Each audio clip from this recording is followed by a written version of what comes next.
नमस्कार दोस्तों, रुत एकेडमी में आपका स्वागत करता हूं। आज मैं आपके बहुत इम्पोर्टेंट टॉपिक जो ज्योग्राफी से आता है उसके बारे में जानकारी दूंगा। ये जो वीडियो है बिल्कुल क्वेश्चन बैंक के आधार पर है और इसमें मैंने इम्पोर्टेंट 50 क्वेश्चंस आपके लिए मैं लाया हूं, जिसका टॉपिक का नाम है भूगर्भ की जानकारी, यानी पृथ्वी के अंदर की जानकारी के आधार पर प्रश्न है। भूकंप से क्या क्या इम्पोर्टेंट प्रश्न पूछे जाते हैं, भूकंपीय तरंगे और भूकंप के प्रकार के बारे में मैं आपको क्वेश्चन के माध्यम से समझाऊंगा। ये आपके सीबीएसई एग्ज़ाम के तहत भी बहुत इम्पोर्टेंट टॉपिक आता है। इसमें से कई प्रश्न जो है वो पूछे जाते हैं और कई कंपटीशन एग्ज़ाम में भी यहाँ से बहुत सारे प्रश्न पूछे जाते हैं। अगर आप 11th क्लास में हैं तो ये बहुत इम्पोर्टेंट आपके लिए होने जा रहा है। और किसी कंपटीशन की तैयारी कर रहे हैं जैसे सीटेट वगैरह, तो सीटेट में बहुत सारे प्रश्न जो है यहाँ से आते हैं और बाकी भी कंपटीशन लेवल में बहुत सारे प्रश्न यहाँ से आते हैं। तो मैं ये पार्ट 1 वीडियो है, इसके पार्ट 2 में मैं ज्वालामुखी यानी वोल्केनो के बारे में जानकारी दूंगा। चलिए आगे देखते हैं, क्वेश्चंस को देखते हैं। ये पहला जो प्रश्न है, पृथ्वी की त्रिज्या कितनी है, तो इसके पहले जो लिखा हुआ है भूगर्भ की जानकारी के साधन, ये आप अगर 11th क्लास की ज्योग्राफी देखेंगे तो उसमें ये टॉपिक जो है दिया हुआ है और उसके बीच में पैराग्राफ है और इस मैंने जो क्वेश्चंस निकाले हैं उस पैराग्राफ से निकाले हैं, जो इसके टॉपिक भी मैंने यहाँ पर लिख दिया है।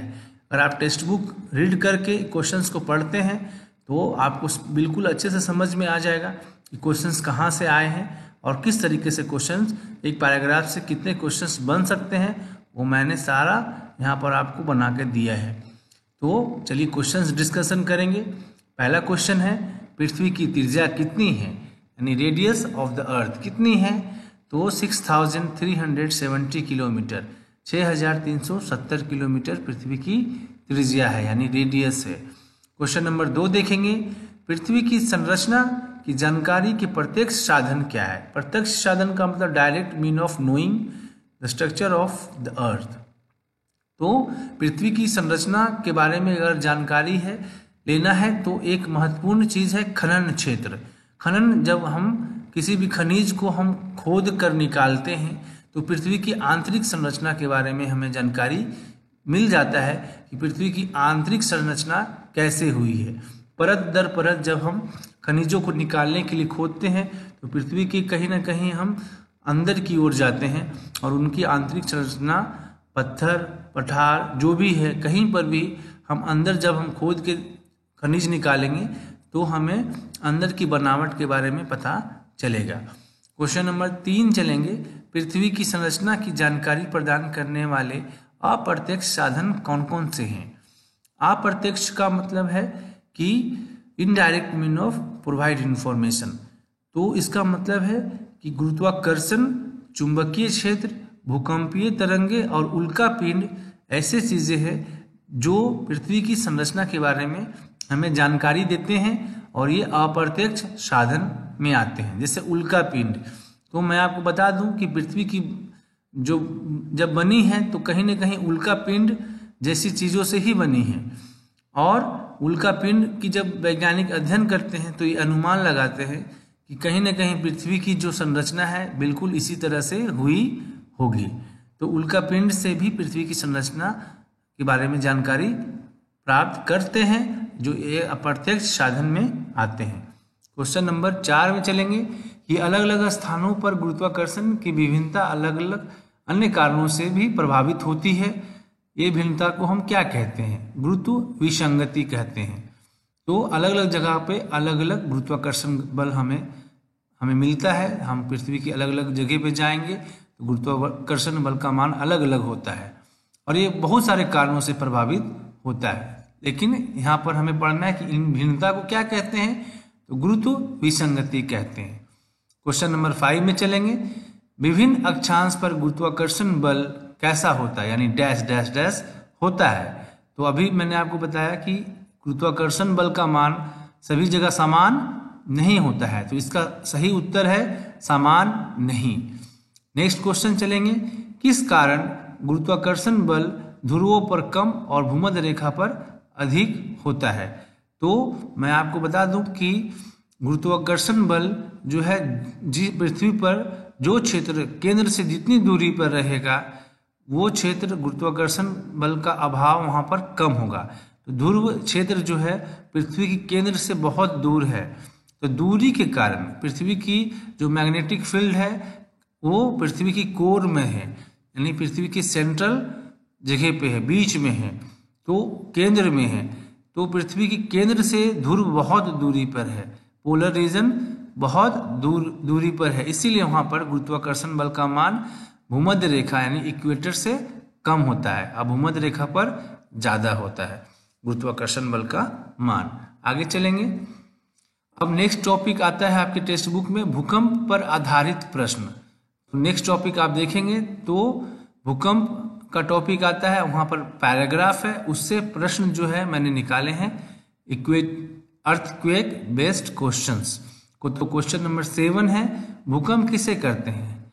भूकंप किसे कहते हैं? तो पृथ्वी की अचानक कंपन को हम भूकंप कहते हैं। उद्गम किसे कहते हैं? तो पृथ्वी के अंदर जहां भूकंप उत्पन्न होता है, जहां से भूकंप उत्पन्न होता है उसे उद्गम कहते हैं। अधिकेंद्र किसे कहते हैं? अधिकेंद्र से क्या अभिप्राय है? तो भूकंप केंद्र यानी जहां से भूकंप निकलता है उसके ठीक ऊपर लगभग 90 डिग्री पर धरातल पर स्थित यानी क्रस्ट पर स्थित बिंदु या स्थान को अधिकेंद्र कहते हैं। नेक्स्ट चलेंगे क्वेश्चन नंबर 10 में, उद्गम को किस और नाम से भी जाना जाता है?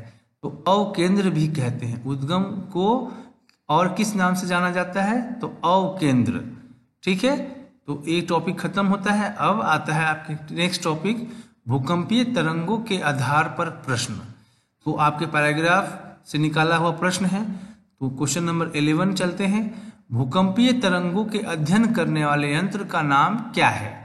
तो सिस्मोग्राफ है, ये काफ़ी 7 में भी आप पढ़े होंगे भूकंप के बारे में, तो वहाँ पर भी ये प्रश्न है, बहुत ही इजी प्रश्न है।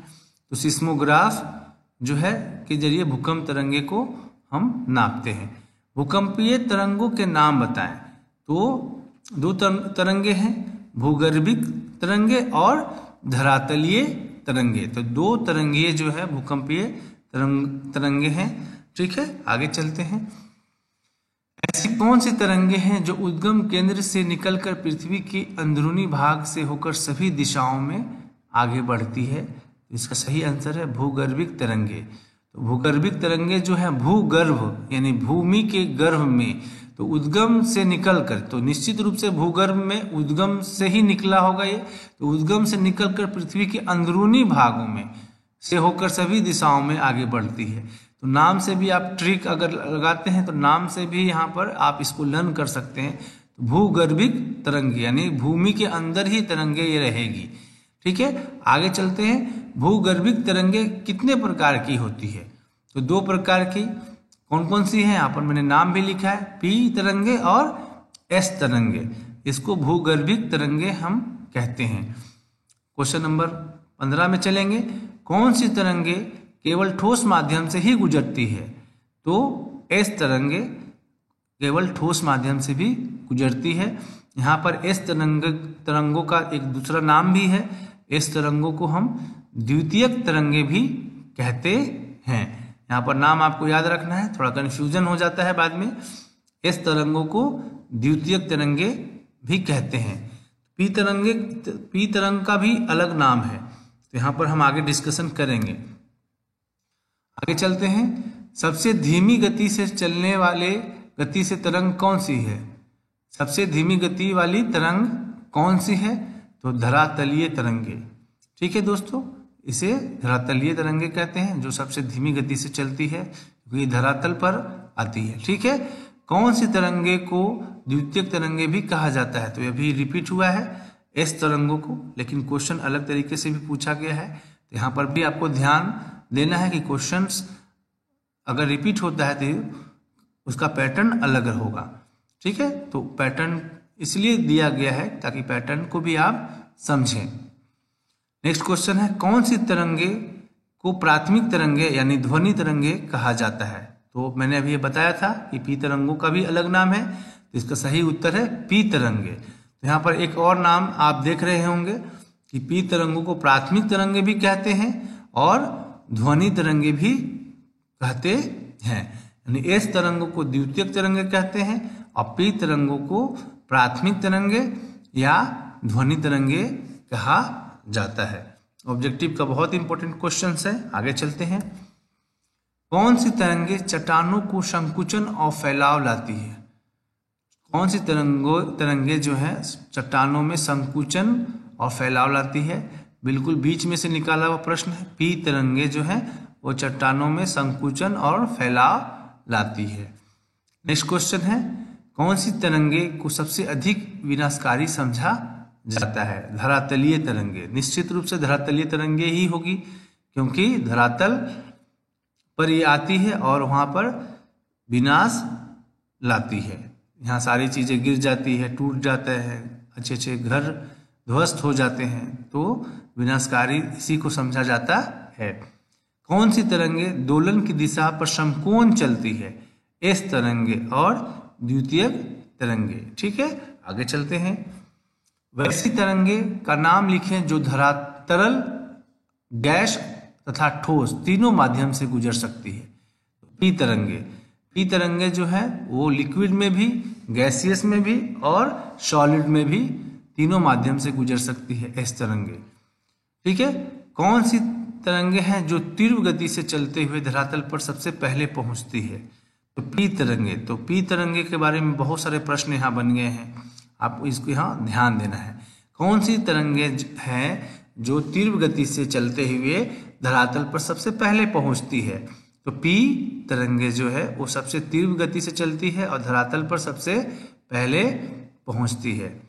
नेक्स्ट क्वेश्चन है, ऐसा क्षेत्र जहां कोई भी भूकंपीय तरंगे अभिलिखित नहीं होता है, उस क्षेत्र को क्या कहते हैं? उसे हम भूकंप छाया क्षेत्र कहते हैं, जहां पर भूकंपीय तरंगे अभिलिखित नहीं होती। नेक्स्ट चलते हैं।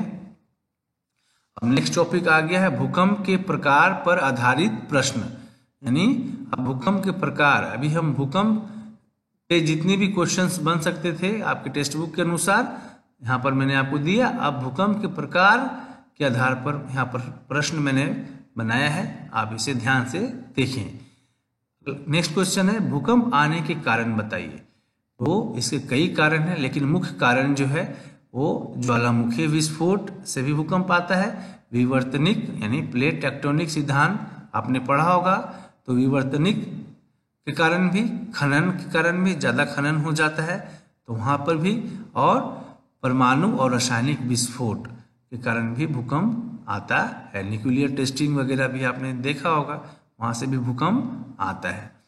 कौन सी भूकंप है जो भ्रंश दल के किनारे चट्टानों के सड़क जाने के कारण उत्पन्न होती है? यानी चट्टानें जब सरक जाती है, यहाँ पर सड़क लिखा हुआ है, सॉरी, चट्टानों के सरक जाने के कारण उत्पन्न होती है, वो वैसी भूकंप को क्या कहते हैं? हम विवर्तनिक भूकंप कहते हैं।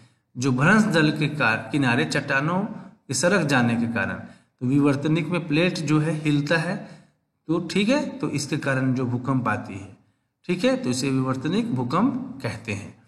कौन सी ऐसी भूकंप है जो खनन क्षेत्रों में कभी कभी अत्यधिक खनन के कारण उत्पन्न होते हैं? तो नियत भूकंप इसे कहते हैं। ठीक है, तो यहाँ पर दो तरह का भूकंप आपने पढ़ लिया, विवर्तनिक भूकंप और नियत भूकंप। तो यहाँ पर प्रश्न भी बन सकता है कि भूकंप के प्रकार के नाम लिखे थे, विवर्तनिक भूकंप, नियत भूकंप और भी भूकंप है। आगे चलते हैं। ऐसी कौन सी भूकंप है जो परमाणु और रासायनिक विस्फोट से उत्पन्न होती है? इसे हम विस्फोट भूकंप कहते हैं। नेक्स्ट क्वेश्चन है, भूकंप का नाम बताएं जो बड़े बांध वाले क्षेत्रों में आते हैं।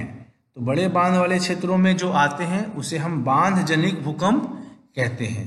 यानी भूकंप के आपने कितने प्रकार देख लिए यहाँ पर? 4 प्रकार। कौन कौन से भूकंप हैं?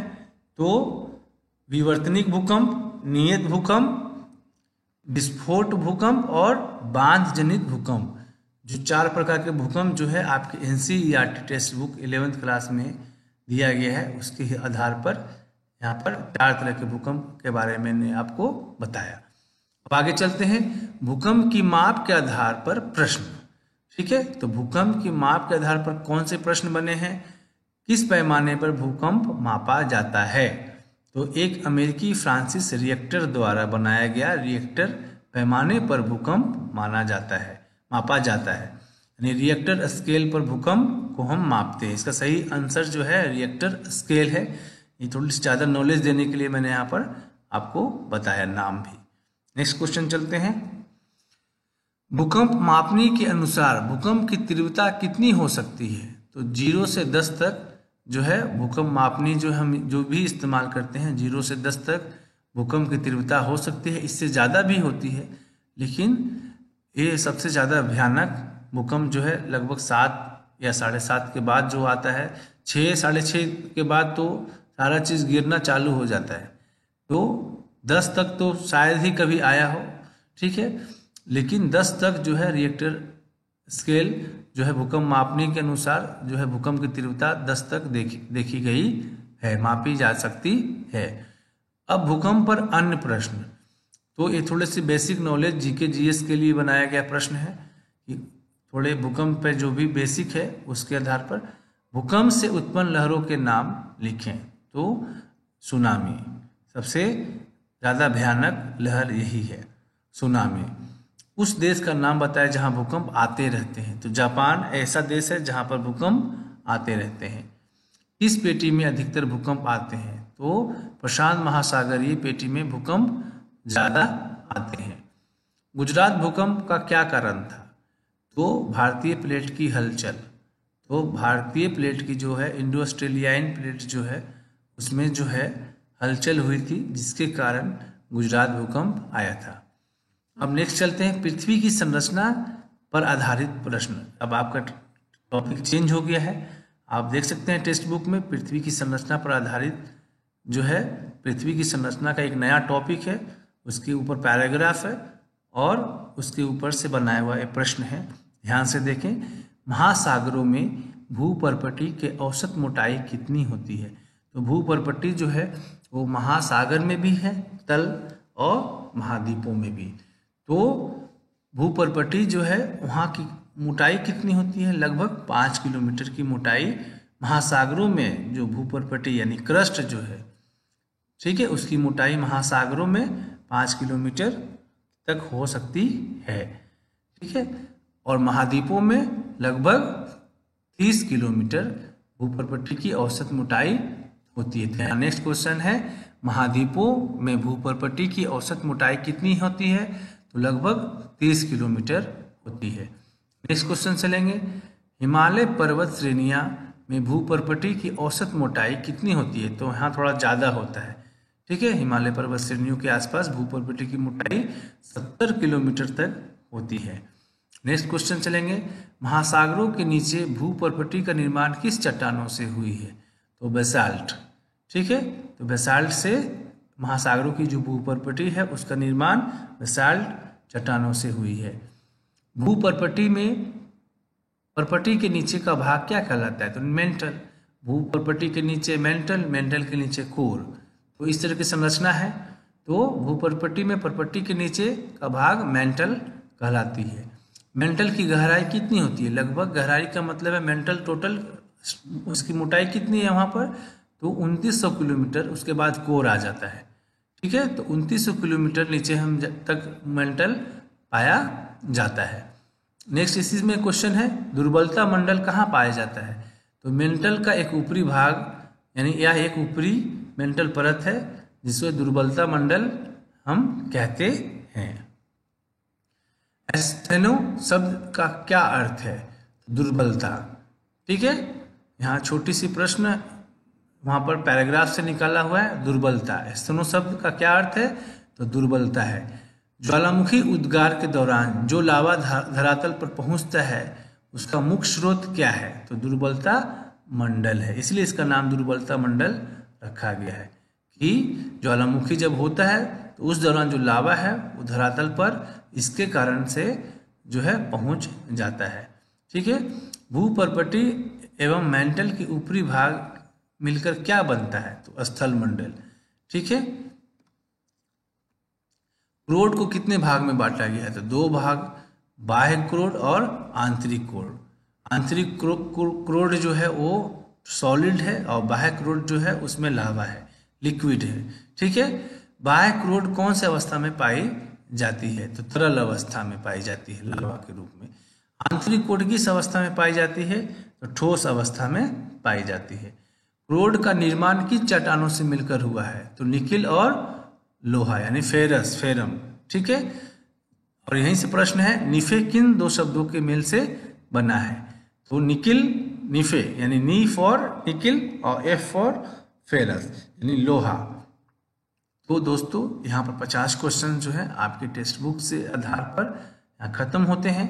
अगला 50 क्वेश्चन इस चैप्टर से मैं और निकालूंगा जो बिल्कुल ज्वालामुखी यानी वैल्कोने के आधार पर होगा। इसी तरह से मैं आगे आपके 11th क्लास के और भी चैप्टर जो आपके सिलेबस में है उसके लिए अलग अलग चैप्टर से मैं क्वेश्चन बैंक आपको ला के दूंगा। आपको एग्ज़ाम की तैयारी के लिए बिल्कुल बहुत ही इजी आपको पड़ेगा। आप इस प्रश्न को ज़रूर पढ़ें, नोटबुक बनाएं और अपने नोटबुक को इम्प्रूव करें, एग्ज़ाम की अच्छी सी तैयारी करें। मैं आने वाले वीडियो में इसी चैप्टर का पार्ट 2 बनाऊंगा जो ज्वालामुखी के ऊपर रहेगा। जब ये पार्ट 2 खत्म हो जाएगा तो 11th क्लास के और भी जो चैप्टर हैं सिलेबस में उसका क्वेश्चंस बैंक मैं आपको दूंगा। तो thank you very much for watching this video. अगर आपको अच्छा लगता है तो ज़रूर सब्सक्राइब करें ताकि हमारा आने वाला वीडियो आप तक पहुँचे। लाइक करें, शेयर करें और कमेंट करें। ठीक है।